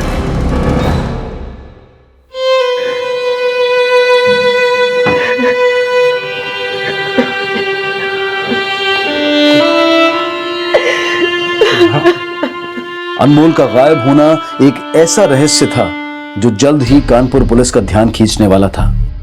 वहीं मुंबई पुलिस दिया की सुसाइड की वजह समझने के लिए दिया के स्कूल पहुंची। एक्चुअली सर, हम किसी भी स्टूडेंट के साथ मिसट्रीट नहीं करते। आई गेस दिया की प्रॉब्लम की वजह स्कूल से नहीं उनके घर से जुड़ी है। लेकिन दिया के पेरेंट्स तो आपके स्कूल को ब्लेम कर रहे हैं। सर, वो तो हमेशा ब्लेम करते हैं। लास्ट सेमेस्टर में एक सब्जेक्ट में दिया को C ग्रेड मिला तो वो हमसे ही आर्गुमेंट करने लगे। उनका बिहेवियर बहुत ही इरिस्पॉन्सिबल था। दिया के पेरेंट्स की तरह कई पेरेंट्स अपने बच्चों को पैम्पर करते हैं। उन्हें लगता है कि वो उन्हें मोटिवेट कर रहे हैं, पर एक्चुअली बच्चों को डिसिप्लिन सिखाने के लिए बहुत ही स्मार्टली टेकल करना पड़ता है। सर, आप बिल्कुल ठीक बोल रही हैं, लेकिन हम यहाँ ये पता करने के लिए आए हैं कि आपने या आपके किसी स्टाफ मेंबर ने दिया को ऐसा क्या टैकल किया जो दिया वो कर बैठी कि बच्चों या पेरेंट्स को सिखाया जाने वाला कोई भी फलसफा अब उसकी भरपाई नहीं कर सकता। आई डोंट थिंक सो कि हमारे किसी टीचर ने दिया के साथ कोई मिसट्रीट किया होगा। आप चाहे तो कोई भी स्टाफ मेंबर या स्टूडेंट से पूछ सकते हैं। दिया के टीचर से नहीं, उसके क्लासमेट्स, स्कूल के गार्ड्स, पीयून सबसे पूछताछ करो।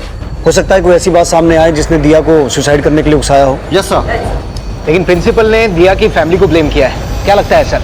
दिया को सुसाइड के लिए किसने भी इंस्टिगेट किया हो, लेकिन इस केस में चौंकाने वाली बात यह है कि 9 साल की नादान बच्ची के दिमाग में सुसाइड का ख्याल आया कहां से? उस बच्ची का स्टेट ऑफ माइंड, उसके सर्कमस्टांसेस और उसकी नादान भूल को समझने के लिए हमें उसकी जिंदगी में उतरना पड़ेगा, तभी हम इस केस को जस्टिफाई कर पाएंगे। दिया का सुसाइड केस क्लोजिंग स्टेज की तरफ बढ़ रहा था, लेकिन संजय का केस अभी शुरू भी नहीं हुआ था, पर उसकी मासूम जिंदगी के संघर्ष पैदा होते ही शुरू हो गए थे। एक काम सही से नहीं होता इन लोगों से, पता नहीं क्या करते रहते हैं। अंधेर मचा रखा है। जय हो, ये साबुन आधा कैसे हो गया? अरे 2 दिन पहले साबुन लेके आए हैं, आधा हो गया। अपनी गौ माता को नहला दी क्या तुम? वाह, घर में ना तेल खटाई और ऊपर से भक्तन आई। अरे तू क्या मौनी बाबा बना खड़ा है रे? चल जल्दी से नहा, स्कूल जाना है। अरे अरे आराम से, कोई दाग धब्बा लग जाता तो बचा कुचा साबुन भी खत्म कर देती। जा यहाँ से।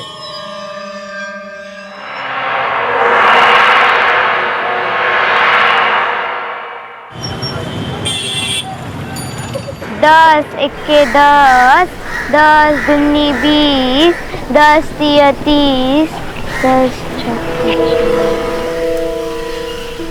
कहा बेटा, पहाड़ा भूल गए तुम? हैं? नहीं पापा। हाँ।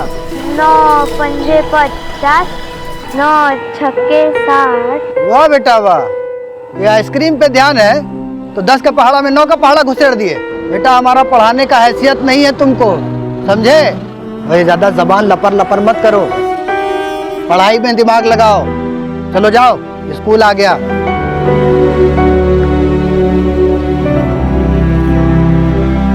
संजय की छोटी से छोटी इच्छा को मारना संजय के पिता की मजबूरी थी, लेकिन जो माँ बाप अपने बच्चों को सब कुछ दे देते हैं वो भी कभी कभी इतने गैर जिम्मेदार हो जाते हैं कि अपने बच्चों को वो दे देते हैं जो शायद उनके लिए हानिकारक हो सकता है। ऐसा ही पछतावा अनमोल के माता पिता को अनमोल के लापता हो जाने के बाद सता रहा था।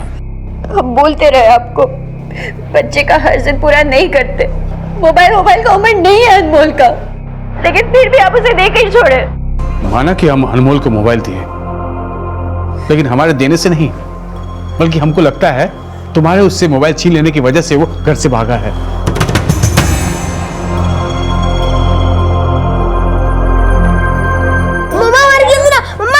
मम्मा गेम चालू है। नहीं मिलेगा। दोनों नहीं मिलेगा इसके बाद फोन, और अगर ज्यादा बोले ना तो लगा देंगे।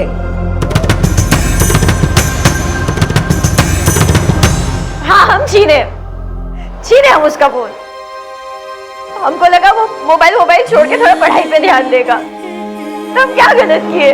हमको लगा वो मोबाइल पे गेम खेलने के बजाय बाहर दूसरे बच्चों के साथ थोड़ा खेल कूद करेगा, तो हम क्या गलत किए? तुमने कुछ गलत नहीं किया, कुछ गलत नहीं किया तुम। हम अनमोल को समझ ही नहीं पाए। हमको तो डर लग रहा है कि वो क्या? वो सुधा, जब तुमने अनमोल से फोन छीना था, उसके बाद उसका हमको फोन आया था और उसने वही बात बोली जो बार बार बोलता है। कुंवर, मैडम को नया लॉट दिखाना। हाँ वो नया वाला। हाँ हेलो पापा। क्या हुआ बेटा? पापा मम्मी ने हमारे हाथ से मोबाइल छीन लिया। आप बोलो मम्मी को कि हमारा मोबाइल वापस करे, नहीं तो हम सुसाइड कर लेंगे। हम सब इस बात से हैरान होंगे कि आखिर एक 9 साल के बच्चे के दिमाग में सुसाइड का ख्याल आया कहां से होगा। हम जब भी बच्चों के मुंह से कुछ आपत्तिजनक बातें सुनते हैं तो यही सोचते हैं कि कहीं उनकी संगत तो नहीं बिगड़ रही है, और बिना उनकी मनस्थिति को समझे उनसे ऐसे सवाल करने लगते हैं जो या तो उन्हें डरा देते हैं या फिर उन्हें झूठ बोलने के लिए बाधित कर देते हैं। लेकिन हमें यह नहीं भूलना चाहिए कि बच्चों की रुचि वो जानने की भी हो सकती है जो शायद हम उन्हें कभी नहीं सिखाना चाहते। जिस तरह से बच्चों की जिज्ञासा जब मौत के बारे में जानने की होती है तो हम उन्हें यह कल्पना देते हैं कि मरने के बाद हम सब तारा बन जाते हैं, उसी तरह अगर परिस्थितिवश उनकी दिशा आपत्तिजनक है तो उसे हैंडल करने के लिए भी सकारात्मक तरीके हमें खोजने चाहिए, क्योंकि एक उम्र के बाद बुराई को हवा बोलकर उन्हें बहलाया नहीं जा सकता है। अलका वर्मा, ब्रजेश सिंह, जी सर। सोनू राम, जी सर। संजय यादव,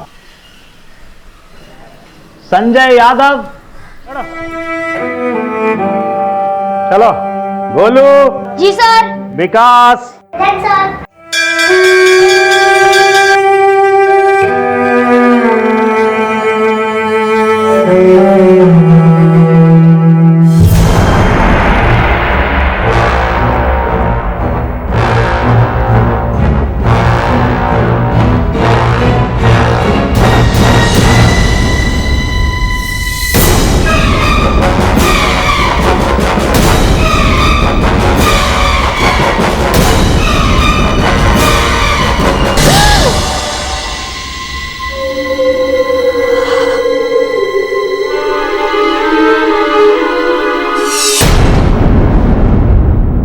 ये तूने क्या कर दिया? अपनी माँ को अकेला छोड़कर चली गई।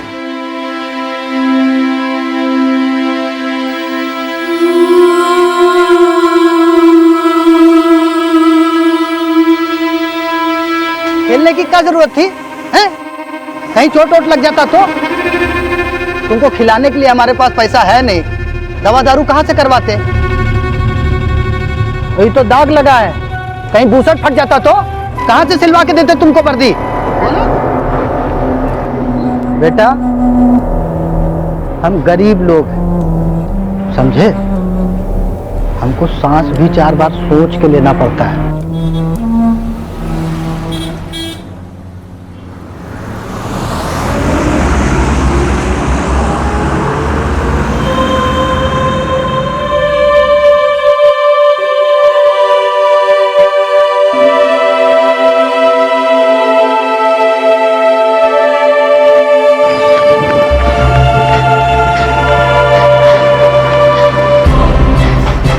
अरे उस टेबल पे कितनी लिट्टी दिए थे? अरे तो एक और दो। अरे कहाँ मर गया था? हैं? आज भी इतना लेट? सर जी वो। अरे बस सब्जी अर्जी बाद में, बैग उतार और लग जा काम पे।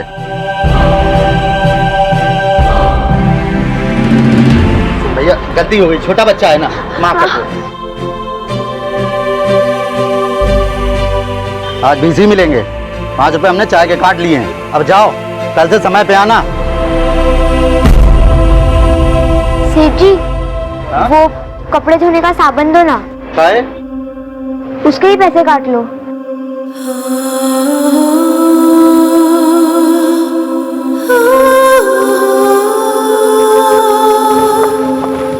संजय क्या कर रहा है इतनी देर से अंदर?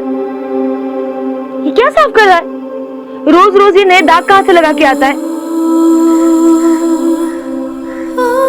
साबुन की नहीं टिकिया किसने दी? तेरे पापा ने? नहीं, हम ही लाए। तुम लाए? इतने पैसे कहाँ से आए तेरे पास?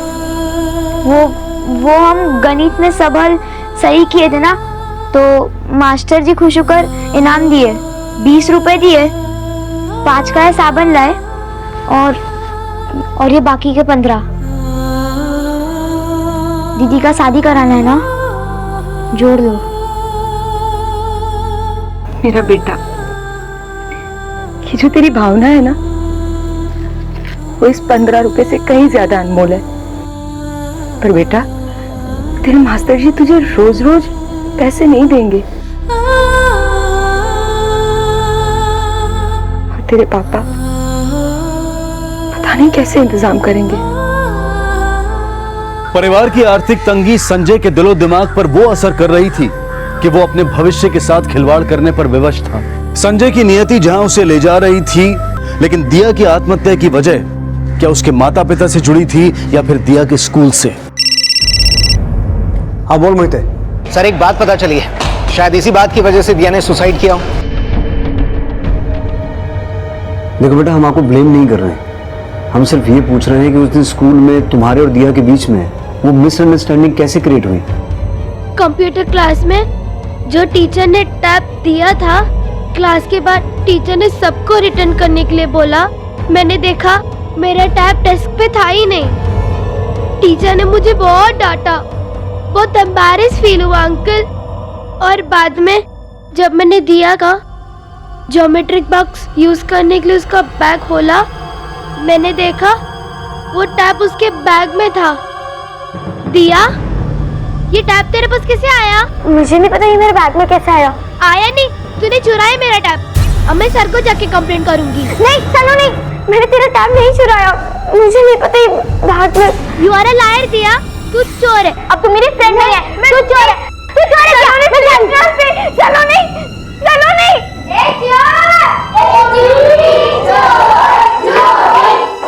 क्या दिया के सुसाइड की वजह दिया और सनोली के बीच हुआ वो झगड़ा हो सकता है? शायद ये बात हमें मामूली सी लगे, लेकिन हमें ये नहीं भूलना चाहिए कि जब हम बच्चे थे तब यही छोटी छोटी बातें हमारे लिए बहुत गंभीर हुआ करती थी। उस सलोनी की इतनी हिम्मत, उसने हमारी दिया को चोर कहा। इसका मतलब उसी ने दिया को सुसाइड करने के लिए इंस्टिगेट किया। मैं उस पर अबेटमेंट ऑफ सुसाइड का केस करूंगा। केस तो आप दिया के स्कूल पे भी करना चाहते थे, पर किया नहीं। लेकिन आपने जो किया वो हमें पता चल चुका है। क्या पता चल चुका है? आपने दिया की सब मांगे पूरी की, लेकिन उसे कभी लड़ना नहीं सिखाया। आपने उसे महंगे स्कूल में पढ़ाया, लेकिन सिखाया यही कि बड़ी से बड़ी चीज पैसे से खरीदी जा सकती है। आशीष जी, मैं मानता हूं कि बच्चे प्यार के भूखे होते हैं, लेकिन उन्हें प्यार की इतनी डोज नहीं देनी चाहिए कि वो कमजोर बन जाए।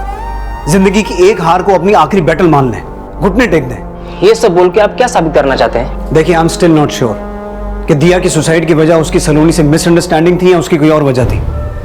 पर ऑफिशियली ना सही, अनऑफिशियली मैं आप लोगों से एक बात कहना चाहता हूं कि दिया का नासमझी भरा कदम कहीं ना कहीं आपकी गैर जिम्मेदार परवरिश का ही नतीजा है।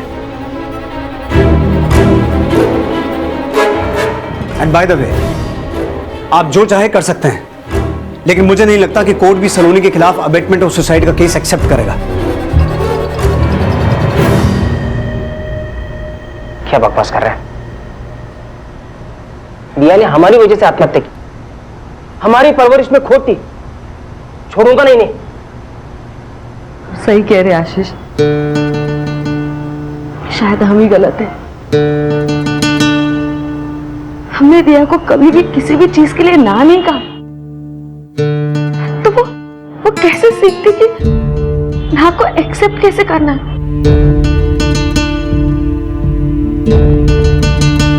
दिया के सुसाइड केस को अबेटमेंट ऑफ सुसाइड का केस मानकर इन्वेस्टिगेट तो किया जा रहा था, लेकिन यह केस किसी नतीजे पर नहीं पहुंच रहा था। पर अंदाजा यही लगाया गया था कि दिया और सलोनी का झगड़ा ही शायद दिया की आत्महत्या की वजह हो सकती है। दिया ने सुसाइड क्यों किया, इससे भी ज्यादा गंभीर विषय शायद ये होगा कि महज 9 साल की दिया के साथ आखिर ऐसा क्यों हुआ। क्यों एक मासूम 9 साल की बच्ची को उन सवालों ने तहस नहस कर दिया जिनके जवाब शायद इतने भी मुश्किल नहीं थे जिनके जवाब उसे दिए नहीं जा सकते थे। जब हम बच्चों को कामयाबी की परिभाषा बताते हैं तो उन्हें संघर्ष के असल मायनों से भी अवगत कराना होगा। खेल और एजुकेशन में मिले फेलियर और रिश्तों में मिली ना को कैसे स्वीकार करना चाहिए ये भी बताना होगा। लेकिन बच्चे अगर नकारात्मक माहौल में बड़े होंगे तो उनका कद उस ऊंचाई तक पहुंचने से वंचित रह सकता है जिसका भेद अक्सर ऑर्डिनरी और एक्स्ट्रा ऑर्डिनरी के रूप में किया जाता है। और मासूम संजय भी एक ऐसे ही दौर से गुजर रहा था। अंजू, हम तुम पे झल्लाते हैं, तुमको बुरा लगता है ना? हम कभी आपसे शिकायत किए क्या? कहाँ ऐसा सोचते हैं? हम हार गए हैं अंजू। घर में खाने को नहीं, ऊपर से संजय की पढ़ाई और वंदना की शादी कैसे होगा समझ में नहीं आता। आप चिंता मत करो, समय हमेशा एक सा नहीं रहता और भगवान किसी के साथ बुरा नहीं करता। यही क्या कम बुरा किया जो गरीब पैदा कर दिया। कहते हैं कि गरीबी हमें अभागा नहीं बनाती, हम अभागे तब बनते हैं जब हमें अपना भाग्य बदलने की ताकत खत्म हो जाती है और जिसे यह सिखा दिया जाता है कि मौत जिंदगी से ज्यादा आसान होती है तो वो जिंदगी से लड़ना भी छोड़ देता है। भैया सुसाइड दिमाग से निकाल दीजिए। हमारा अनमोल सुसाइड की बात कर सकता है लेकिन सुसाइड नहीं कर सकता। काश ऐसा ही हो। सुबीर जी, हमारा गरिमा मौसी से बात हुआ। वो बता रही थी कि हरिनगर में एक बहुत सिद्ध तांत्रिक है, उनको जादू टोना आता है, तो वो हमारा अनमोल का है ना, हमको तुरंत बता देगा। सुधा, ऐसा कुछ नहीं होता है। ये बाबा तांत्रिक लोग लोगों की मजबूरी का फायदा उठा के अपनी जेब भरते हैं, बस और कुछ नहीं। हमारा अनमोल वापस आए। बेटी के लिए थोड़ा पैसा दे भी दोगे तो क्या घिस जाएगा? हाँ, अनमोल की सेना से भी फिक्र है या नहीं आपको? तुम माँ हो, इसका मतलब ये नहीं कि हमारा प्यार तुम्हारी ममता से कम है सुधा। अगर तुमको लगता है कि पैसा देने से हमारा अनमोल वापस आ जाएगा तो ठीक है, हम अपनी जिंदगी की सारी कमाई इस बाबा को दे देंगे। लेके आओ हमारे बेटे को, लेके आओ, जाओ। हेलो,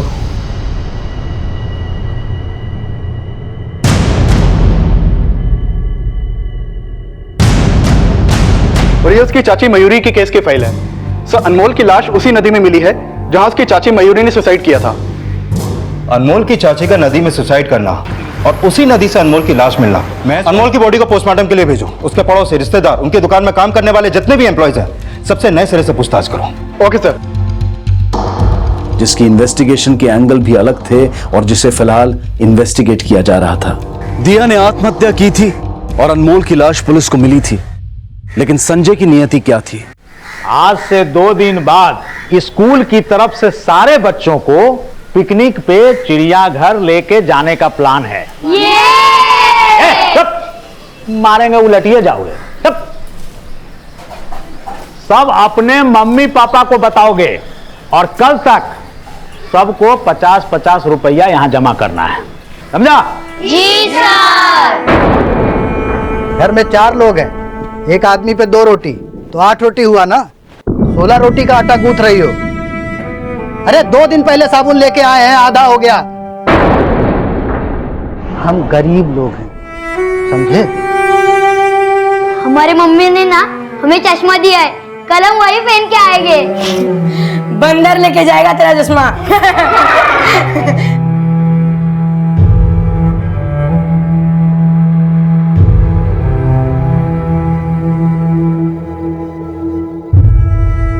सेठ जी, काम हो गया। सेठ जी, वो आज 50 रुपए देंगे का? हमको बहुत जरूरत है। का पैसा पेड़ पे उगता है कारे? हैं? ये पकड़ 25 रुपए और कल से ये भी नहीं मिलेगा। दूसरा लड़का रख लिया है काम पे। चलो जाओ। अरे जाओ ना।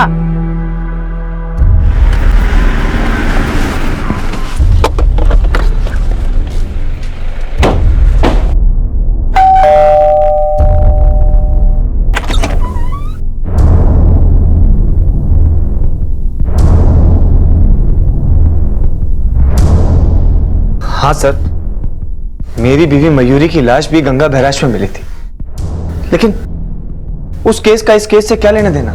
लेना देना है। पोस्टमार्टम रिपोर्ट के मुताबिक अनमोल की बॉडी पर कोई भी एक्सटर्नल और इंटरनल इंजरी नहीं है। उसकी मौत पानी में डूबने की वजह से ही हुई है। अगर वो एक्सीडेंट था तो उसका कोई विटनेस हमारे पास नहीं है। लेकिन हाँ, अगर अनमोल ने सुसाइड किया है तो उसकी वजह जरूर आपको पता होगी।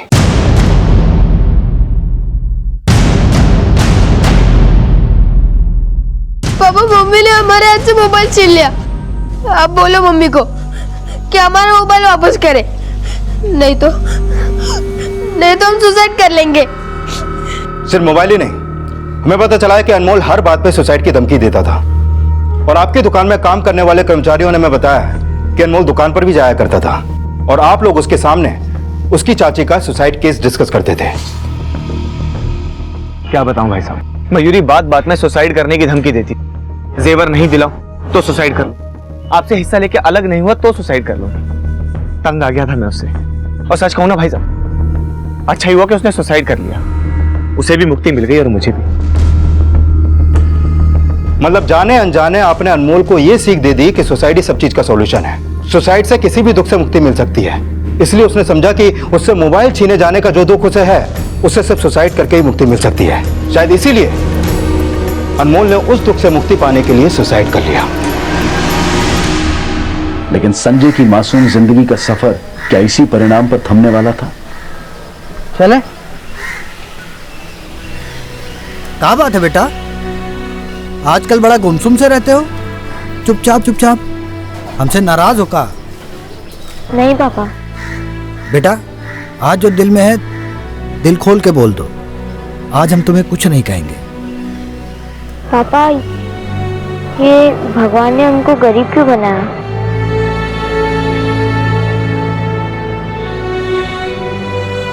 बेटा, ये बात तो आज तक हम भी नहीं समझ पाए बेटा। ऊपर जाके उससे पूछेंगे। तुम भी हमको ये रोने धोने वाली बात में लगा दिए हैं। तुमको ठंडा पसंद है ना, तुमको ठंडा पिलाते हैं। नहीं, लेके आता हूं।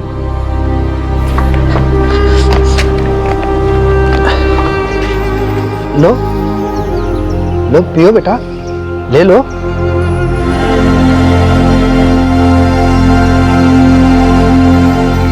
बड़ा ही सुशील बच्चा है बेटा। अगर हम गरीब ना होते ना तो तुमको पढ़ा लिखा के बहुत बड़ा आदमी बनाते। लेकिन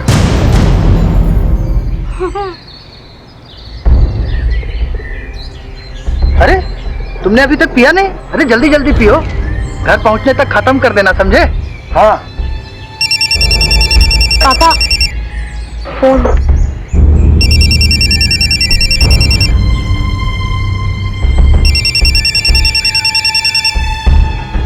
हेलो जी, ठीक है। अरे तुम्हारे मास्टर जी का फोन आया है। तुम्हें स्कूल में 50 रुपया जमा करना था। सारे बच्चे चिड़ियाघर जा रहे हैं। तुम कब बताया काहे नहीं हमको? क्योंकि हम नहीं जाना चाहते थे पापा। हम बोल देंगे मास्टर जी को। 50 रुपया कोनो पेड़ पे उगता है का पैसा पेड़ पे उगता है का रे? पापा, 50 रुपए में तो 2 किलो आटा भी मिलता है। घर में खाने को नहीं है, ऊपर से संजय की पढ़ाई और वंदना की शादी। अब ये बात हम समझ चुके हैं कि गरीबों को सांस लेने से पहले भी 4 बार सोचना पड़ता है। हम गरीब लोग हैं, समझे? हमको सांस भी 4 बार सोच के लेना पड़ता है। और ये ठंडा हम घर जाके पियेंगे सबके साथ। थोड़ा थोड़ा। आप, हम, दीदी, मम्मी, सबके साथ।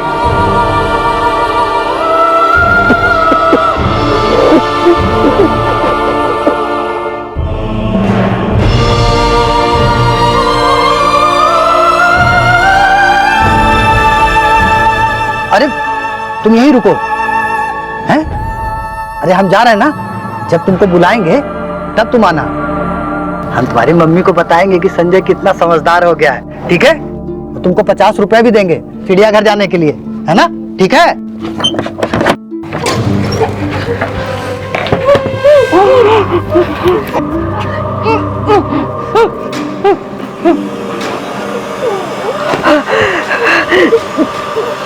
समझ दिखाओ तुम अपने आप को। संजय कहाँ है? और मुझे क्या कर दिया संजय के साथ? कहाँ है संजय? संजय को हम जहर नहीं दे पाए, उसको नहीं मार पाए हम।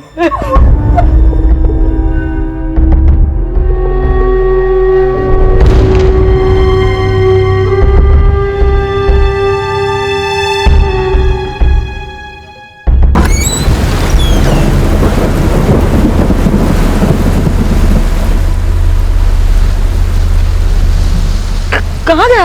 यहीं पे तो था अभी। ये बस्ता भी यही है। हाँ। संजय, संजय, कहीं सब सुन तो नहीं लिया उसने? ए, संजय! बेटा तुम उधर देखो, हम लोग इधर देखते हैं। चलिए। संजय!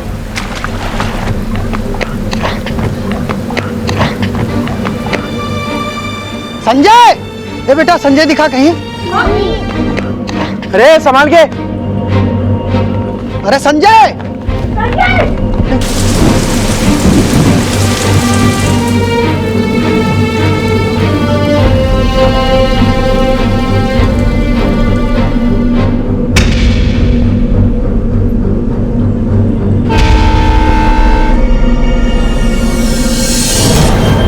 अगर हमारे संजय को कुछ हो गया ना, तो हम जिंदगी भर माफ नहीं करेंगे, छोड़ेंगे नहीं तुमको, बता दे रहा।